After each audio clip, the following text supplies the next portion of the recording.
what is it? What is it about humanity that wants to go to all the details and stuff and listen? You know, these guys like Fauci get up there and start talking. You know, he doesn't know anything really about anything, and I'd say that to his face.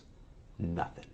The man thinks you can take a blood sample and stick it in an electron microscope, and if it's got a virus in there, you'll know it. He doesn't understand electron microscopy, and he doesn't understand medicine, and he should not be in a position like he's in. Most of those guys up there on the top are just total administrative people, and they don't know anything about what's going on at the bottom. You know, those guys have got an agenda, which is not what we would like them to have, being that we pay for them to take care of our health in some way. They've got a personal kind of agenda. They make up their own rules as they go. They change them when they want to, and they smugly, like Tony Fauci, does not mind going on television in front of the people that pay his salary and lie directly into the camera. You can't expect the sheep to really respect the best and the brightest. They don't know the difference, really. I mean, I like humans. Don't get me wrong, but basically, the vast majority of them do not possess the ability to judge who is and who isn't a really good scientist. I mean, that's the problem. That's the main problem, actually, with science, I'd say, in this century, because science is being judged by people. Funding is being done by people who don't understand it. Okay, who do we trust? Fauci? Fauci doesn't know enough to, you know. If Fauci wants to get on television with somebody who knows a little bit about this stuff and debate him, he could easily do it, because he's been asked. I mean, I've had a lot of people, president of the University of South Carolina asked Fauci if he'd come down there and debate me on the stage in front of the student body, because I wanted somebody who was from the other side to come down there and balance my, because I felt like, well, these guys can listen to me, but I need to have somebody else down here that's going to tell me the other side. But Fauci didn't want to do it. That's not an epidemic. The number of cases reported went up epidemically, you know, exponentially, because the number of tests that was done went up exponentially.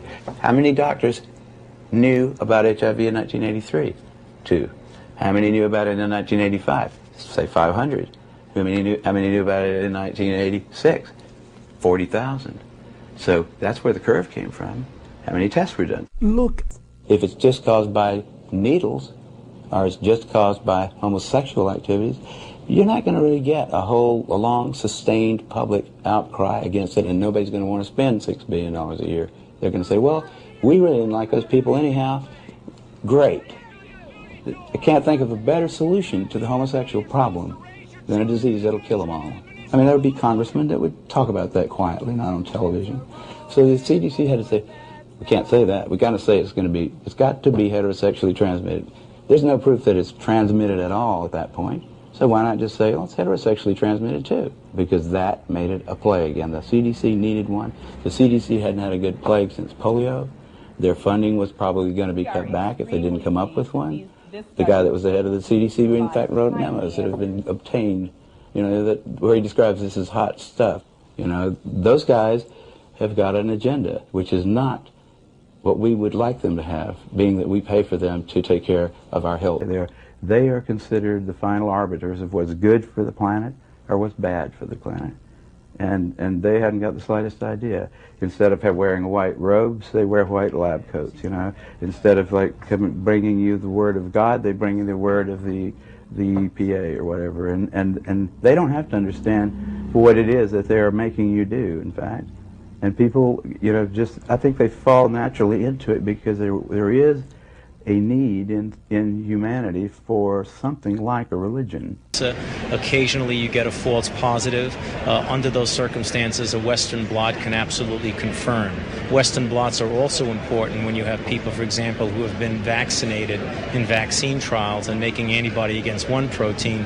The only way you're going to tell if they're infected serologically is by looking at a Western blot showing they make antibodies to the other protein. So it has a lot of value. It's fundamentally a confirmatory diagnostic test.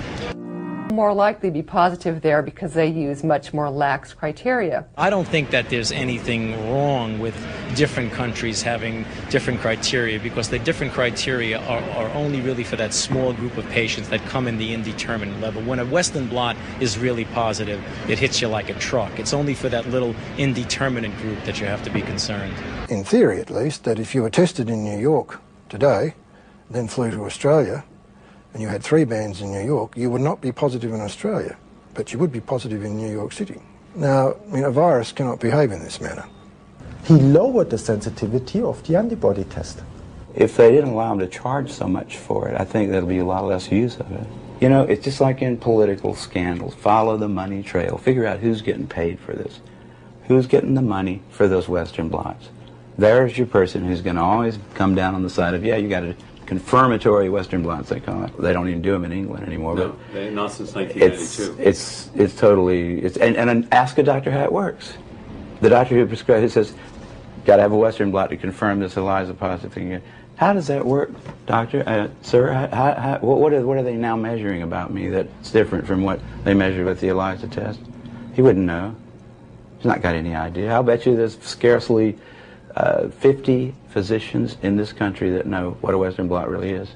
The thing that I learned, like back in 1968 when I first published a paper by myself in Nature in a field that I had no expertise in at all, there are no old wise men up there at the top of science, which I really did until 68. I would have thought, you know, if you try to publish a dumb paper in a journal like Nature, it won't get published. If you try to publish a good paper in there, like I later tried to publish PCR, the invention of PCR, in the same journal, and they didn't take it. So it's up there. There isn't an up there. There's no place up on the Academy of Science is just a bunch of idiots, just like everybody else. You know, the editors of journals, austere journals even, they're just busy with their little lives and stuff. There are no old wise men up on the top making sure that we don't do something really dumb.